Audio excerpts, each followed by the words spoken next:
بیوقوف لوگ ہیں، وہ قرآن حدیثوں کا علم نہیں رکھتے پوری طریقے سے، کیونکہ عیسیٰ ابن مریم ہی مہدی علیہ السلام بن کے آئیں گے، اور عیسیٰ ابن مریم ہی مہدی علیہ السلام ہیں۔ مہدی لفظ 80% صرف عیسیٰ ابن مریم کے لیے ڈائریکٹ استعمال ہوا ہے پورے قرآن میں، اور حدیث میں آتا ہے کہ عیسیٰ ابن مریم کے علاوہ کوئی مہدی علیہ السلام نہیں، یعنی مہدی علیہ السلام ہی عیسیٰ ابن مریم ہے۔ پھر عیسیٰ ابن مریم کا دوبارہ جنم مہدی علیہ السلام کی شکل میں ہوگا، تو اللہ ان کو بھیجے گا۔ جب بھیجے گئے ہوئے کو عربی میں کہتے ہیں رسول، اور رسول کا نام ماننا کافر۔ اسی لیے اے مسلمانوں، آپ کو، ہم کو، سب کو، سارے جہاں کو، سارے اہل کتابیوں کو اطیع اللہ و اطیع رسول کرنا ہے، یعنی اللہ اور اس کے رسول کی اطاعت کرنا لازم ہے، اور جو اللہ اور اس کے رسول کا انکار کرے گا وہ کافر ہے، وہ ہو جائے گا جہنم میں، یہ اللہ تعالیٰ فرماتے ہیں۔ لہٰذا پہلی بات تو آپ کو تحقیق کر کے ڈھونڈ کے نکالنا ہوگا کہ اصلی عیسیٰ مسیح مہدی علیہ السلام کون ہے، جو اللہ کے رسول ہیں بغیر کسی بھی نبوت کے۔ وہ کیسے نکالیں گے آپ، جبکہ حدیثوں میں وقت آ چکا اور وقت گزر چکا، 2016 سے پہلے ان کا پورا منظر عام پہ آنا لکھا ہوا تھا۔ پھر وہ کہاں ہیں عیسیٰ مسیح مہدی علیہ السلام، جو اللہ کے رسول ہیں، نبی نہیں ہے، وہ کہاں ہیں؟ آپ کس سے پوچھیں گے؟ مجھ سے پوچھیں گے؟ ارے میں تو پاگل ہوں بھائی، میں تو بے وقوف ہوں، مجھ سے کیوں پوچھتے ہو؟ آپ جا کے پوچھئے علماء دین سے، جامعہ ازہر کے علماء سے جا کے پوچھئے، پاکستان کے علماء سے جا کے پوچھئے، سعودی عرب کے علماء سے جا کے پوچھئے، پورے گریجویٹڈ علماء سے جا کے پوچھئے۔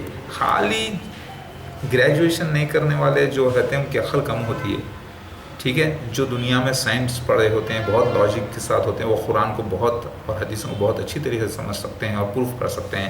ویسے علماء سے جا کے پوچھئے کہ کہاں ہے عیسیٰ مسیح مہدی علیہ السلام، جس کے والدین کا نام ذکر کتاب میں آیا ہے، جس کی ہائٹ آئی ہے، جس کا کلر آیا ہے، جس کے بارے میں مسے کے جو مسہ ہوتا ہے نا، سب یہ ایسا ایک مسہ یہاں ہوگا، ایک مسہ ادھر ہوگا۔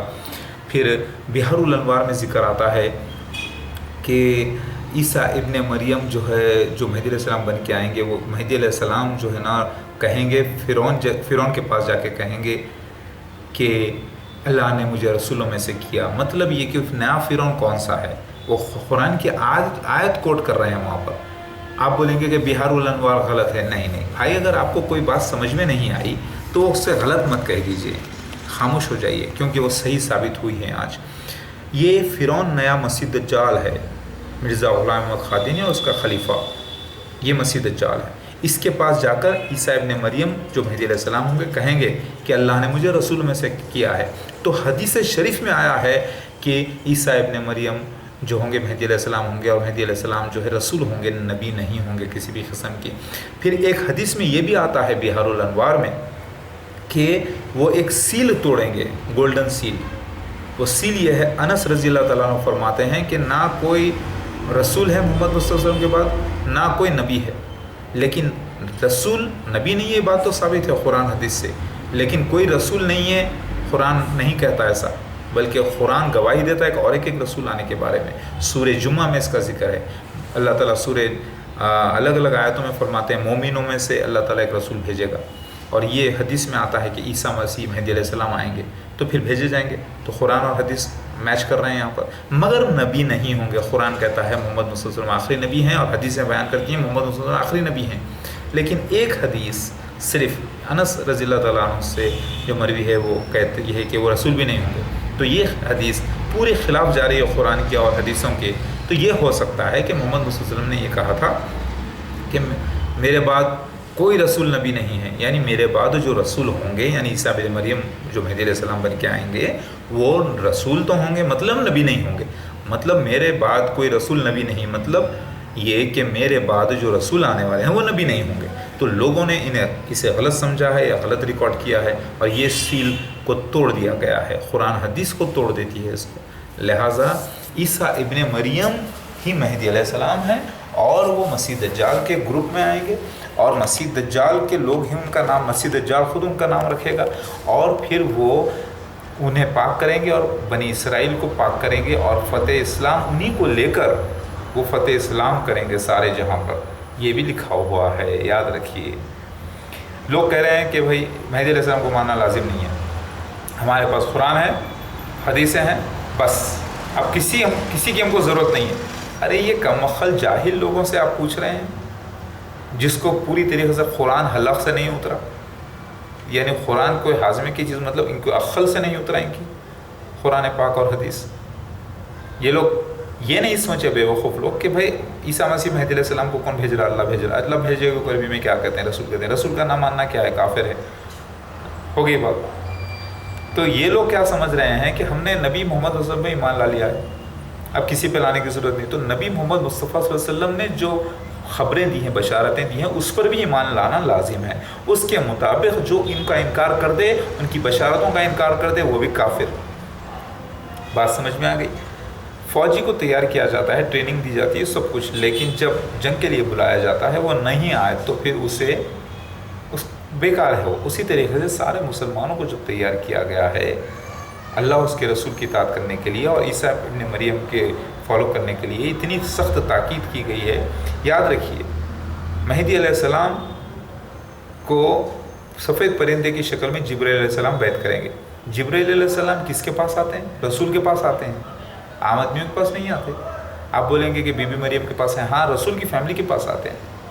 موسیٰ علیہ السلام کی والدہ کے پاس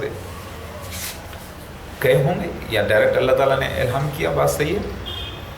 بی بی مریم کے پاس جبرائیل علیہ السلام گئے کیونکہ رسول کی والدہ ہیں، اسی لیے لہٰذا بیعت کرنا اتنا سخت لازم آرڈر قرآن میں صرف رسول کے لیے ہے۔ تو بیعت کرنا لازم مطلب مہدی، تو پتہ چلا اس سے بھی کہ رسول ہوں گے عیسیٰ مسیح مہدی علیہ السلام۔ لہٰذا جتنی دنیا میں اہل کتاب لوگ ہیں ان کو سب کو لازم ہے عیسیٰ مسیح مہدی علیہ السلام کی بیعت کرنا، ورنہ وہ اپنے اعمال کے ساتھ، اپنے نیکیوں کے ساتھ کافر قرار دیے جائیں گے اور جائیں گے جہنم میں۔ نوٹ کر لیجئے۔ اللہ اکبر۔